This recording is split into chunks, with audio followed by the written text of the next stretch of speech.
آپ دیکھ رہے ہیں سیرت النبی انٹرنیشنل فورم قسط نمبر 200 دعوت اسلام اور اس کے مختلف ادوار 30واں حصہ۔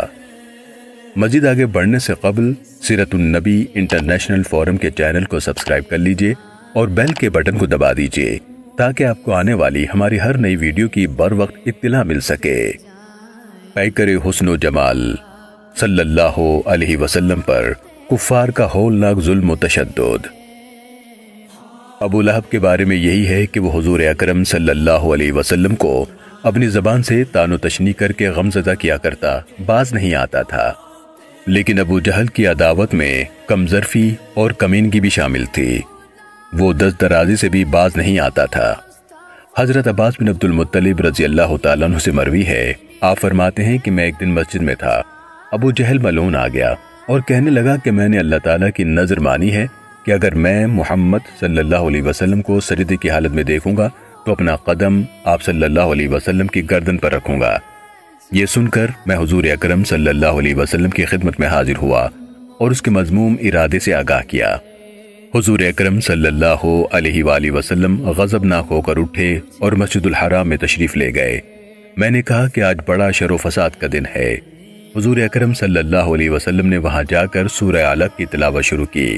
جب اس آیت پر پہنچے کلا ان الانسان لیطغی ان رآہ استغنی، مگر حقیقت یہ ہے کہ نافرمان انسان سرکشی کرتا ہے اس بنا پر کہ وہ اپنے آپ کو دنیا میں ظاہراً بے نیاز دیکھتا ہے۔ کسی نے ابو جہل کو یہ کہا کہ یہ محمد صلی اللہ علیہ وسلم ہے۔ اس بدباطن کا مقصد یہ تھا کہ وہ اس کو اس کی نظر یاد دلائے۔ ابو جہل کہنے لگا کہ تم وہ نہیں دیکھ رہے جو میں دیکھ رہا ہوں، بخدا آسمان کا سارا افق مجھ پر مسدود کر دیا گیا ہے۔ جب سرکار دو عالم صلی اللہ علیہ وسلم اس سورہ مبارکہ کی انتہا تک پہنچے تو آپ صلی اللہ علیہ وسلم نے سجدہ فرمایا۔ امام بخاری رحمۃ اللہ علیہ سے یہ روایت منقول ہے کہ ابو جہل نے ایک دن کہا کہ اگر میں نے محمد صلی اللہ علیہ وسلم کو کعبے کے پاس نماز پڑھتے دیکھا تو میں اپنے پاؤں سے ان کی گردن کو پامال کروں گا۔ جب اس کی یہ بات رسول اللہ صلی اللہ علیہ وسلم کو پہنچی تو حضور صلی اللہ علیہ وسلم نے فرمایا اگر اس نے ایسا کرنے کی جرت کی تو فرشتے اس کو پکڑ کر اس کے ٹکڑے ٹکڑے کر دیں گے۔ سب لوگ اپنی آنکھوں سے اس بات کا مشاہدہ کریں گے۔ ایک روز حضور صلی اللہ علیہ وسلم کعبہ مشرفہ کے قریب نماز پڑھ رہے تھے تو یہ مغرور کہنے لگا کیا میں نے یہاں نماز پڑھنے سے تمہیں منع نہیں کیا تھا؟ تمہیں معلوم نہیں کہ جتنے میرے دوست ہیں اتنے اور کسی کے نہیں۔ نبی کریم صلی اللہ علیہ وسلم نے اسے جھڑک دیا۔ اسی وقت حضرت جبرائیل امین علیہ السلام حاضر ہوئے اور یہ پیغام ربانی سنایا فَلْيَدْعُ نَادِيَهُ سَنَدْعُ الزَّبَانِيَ، پس وہ اپنے ہم نشینوں کو مدد کے لیے بلا لے، ہم بھی عنقریب اپنے سپاہیوں یعنی دوزخ کے عذاب پر مقرر فرشتوں کو بلا لیں گے۔ حضرت جبرائیل امین علیہ السلام نے کہا کہ اللہ کی قسم اگر اس نے اپنے دوستوں کو بلایا تو اسی وقت عذاب کے فرشتے اسے پکڑ لیں گے۔ ایک روز پھر اس بدبخت نے حضور اکرم صلی اللہ علیہ وسلم کو نماز پڑھتے دیکھا تو بکنے لگا کہ کیا تمہارے سامنے محمد صلی اللہ علیہ وسلم اپنے چہرے کو خاک آلود کرتا ہے یعنی سجدہ کرتا ہے؟ لوگوں نے کہا کہ ہاں۔ اس ملعون نے کہا کہ لات و عزا کی قسم اگر میں نے ان کو اس طرح نماز پڑھتے دیکھا تو ان کی گردن کو اپنے پاؤں سے رون ڈالوں گا اور ان کے چہرے کو گرد آلود کر دوں گا۔ ایک روز حضور اکرم صلی اللہ علیہ وسلم نماز پڑھ رہے تھے تو وہ نزدیک آیا تاکہ اپنے خبیث ارادے کی تکمیل کر سکے، لیکن قریب آتے ہی اچانک الٹے پاؤں پیچھے بھاگا اور اپنے ہاتھوں سے اپنا بچاؤ کرنے لگا۔ اسے کہا گیا کہ تمہیں کیا ہو گیا، کیا کر رہے ہو؟ اس نے کہا کہ میرے درمیان اور ان کے درمیان ایک خندق ہے جس میں آگ بھڑک رہی ہے، ایک ہولناک منظر ہے اور فرشتے پر مارتے نظر آ رہے ہیں۔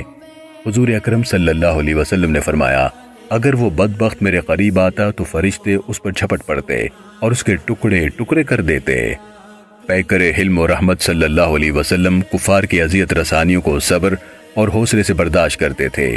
وہ نابکار حضور اکرم صلی اللہ علیہ وسلم کے علم کو کمزوری پر محمول کرتے اور اپنی دل آزاریوں میں اضافہ کرتے جاتے۔ اس کے باوجود حضور اکرم صلی اللہ علیہ وسلم نے کبھی ان کے بارے میں بد دعا نہ کی۔ ایک روز کفار کا مجمع حرم میں لگا ہوا تھا۔ 2-3 روز پہلے یہاں سے تھوڑے فاصلے پر لوگوں نے اونٹ ذبح کیے تھے، ان کی اوجڑیاں وغیرہ وہاں پڑی تھیں۔ ان میں سے ایک بدبخت کہنے لگا تم میں سے کون ایسا بہادر ہے جو ان بدبودار اوجڑیوں کو اٹھا لائے؟ اور جب یہ سجدے میں گرے ہوں تو ان گندی اوجڑیوں کو ان کی گردن اور پشت پر ڈال دے تو مزہ ہی آ جائے۔ عقبہ بن ابی معیط بولا، یہ کارنامہ انجام دینے کے لیے میں تیار ہوں۔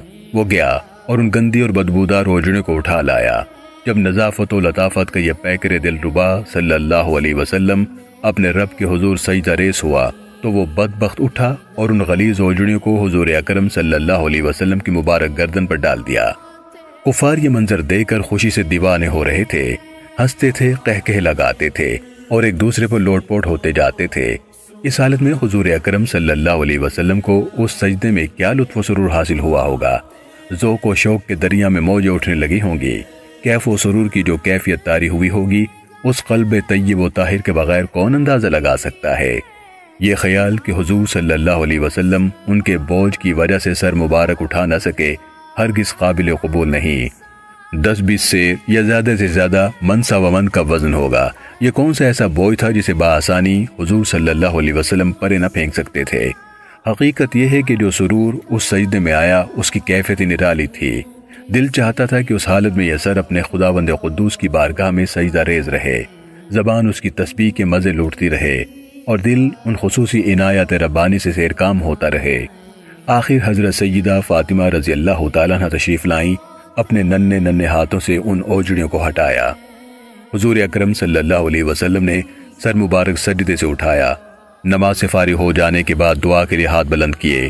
یہ دعا کیا تھی اس کے بارے میں نہ پوچھئے کہ اس کے اثر نے کفر و باطل کی بنیادوں کو لرزا کر رکھ دیا، ان کی شوکت و جبروت کے محلوں کو مسمار کر کے رکھ دیا۔ کفار مکہ کی ذلت و بربادی اور شکست کے دور کا آغاز ہو گیا۔ اس دعا کا انجام یہ ہوا کہ صرف مکہ ہی نہیں بلکہ سارا جزیرہ عرب جو بتوں کی پرستش کا مرکز بنا ہوا تھا ان کے ناپاک وجود سے پاک ہو گیا۔ اس ملک کے دشت و جبل، اس کے شہروں کے در و بام نور توحید سے جگمگا اٹھے، اور جن بدبختوں نے اللہ کے حبیب صلی اللہ علیہ وسلم کی اذیت کے لیے یہ اہتمام کیا تھا ان کی رسوا کن موت کا فیصلہ کر دیا گیا۔ اس دعا کے الفاظ یہ تھے، الہی ان دشمنان حق کو ہلاک کر دے۔ حضرت عبداللہ رضی اللہ تعالیٰ عنہ فرماتے ہیں کہ جن لوگوں کے نام لے کر حضور اکرم صلی اللہ علیہ وسلم نے بد دعا فرمائی وہ تمام بدر کے میدان میں موت کے گھاٹ اتار دیے گئے، پھر ان کو ان کے مختلوں سے گھسیٹ کر لایا گیا اور ایک گڑھے میں پھینک دیا گیا، سوائے ابی بن خلف یا امیہ بن خلف کے کہ اس کا جسم بھاری تھا اور وہ باہر ہی پھول کر پھٹ گیا اور ریزہ ریزہ ہو گیا۔ حضرت عروہ بن زبیر رضی اللہ عنہ نے حضرت عبداللہ ابن عمرو بن العاص رضی اللہ عنہما سے درخواست کی کہ مجھے کوئی واقعہ سنائیے جبکہ کفار نے سرکار دو عالم صلی اللہ علیہ وسلم کو اذیت پہنچائی ہو۔ حضرت عبداللہ رضی اللہ عنہ نے بتایا کہ ایک روز سرکار دو عالم صلی اللہ علیہ وسلم حرم شریف میں نماز ادا فرما رہے تھے کہ عقبہ بن ابی معیط آیا۔ اس نے اپنی چادر حضور اکرم صلی اللہ علیہ وسلم کی گردن میں ڈال دی اور اسے بل دینے شروع کیے اور اس زور سے بھینچا کہ دم گھٹنے لگا۔ اچانک حضرت ابو بکر صدیق رضی اللہ تعالیٰ عنہ آ گئے۔ آپ یہ منظر دیکھ کر بے چین ہو گئے۔ عقبہ کو اس کے کندھے سے جا پکڑا اور اسے اس زور سے دھکا دیا کہ وہ دور جا گرا، اور ساتھ ہی یہ بھی فرمایا، اتقتلون رجلا ان یقول ربی اللہ وقد جاءکم بالبینات من ربکم، بے شرمو تم ایسی ہستی کو قتل کرتے ہو جو یہ کہتا ہے کہ میرا پروردگار اللہ ہے اور وہ تمہارے سامنے اس پر دلائل بھی پیش کرتا ہے۔ محترم سامعین و ناظرین کرام، اللہ رب العالمین قرآن مجید فرقان حمید میں ارشاد فرماتا ہے، ما کان محمد ابا احد من رجالکم ولکن رسول اللہ وخاتم النبیین وکان اللہ بکل شیء علیما۔ محمد صلی اللہ علیہ وسلم تمہارے مردوں میں سے کسی کے باپ نہیں ہے لیکن وہ اللہ کے رسول ہیں اور سب انبیاء کے آخر میں یعنی سلسلہ نبوت کو ختم کرنے والے ہیں، اور اللہ ہر چیز کا خوب علم رکھنے والا ہے۔ سیرت النبی انٹرنیشنل فورم کی پوری ٹیم اور دنیا بھر کے مسلمان عقیدہ ختم نبوت پر دل و جان سے ایمان رکھتے ہیں۔ سیرت النبی صلی اللہ علیہ وسلم کی یہ قصہ دیکھنے کا شکریہ، اسے دوسروں تک پہنچا کر صدقہ جاریہ کا حصہ بنیے۔ ہم کسی بھی قسم کی غلطی کے لیے معذرت خواہ ہیں اور معتبر دلیل کی بنیاد پر اصلاح کے لیے شکر گزار ہوں گے اور آپ کی پرخلوص دعاؤں کے طلبکار ہیں۔ جزاکم اللہ خیرا کثیرا۔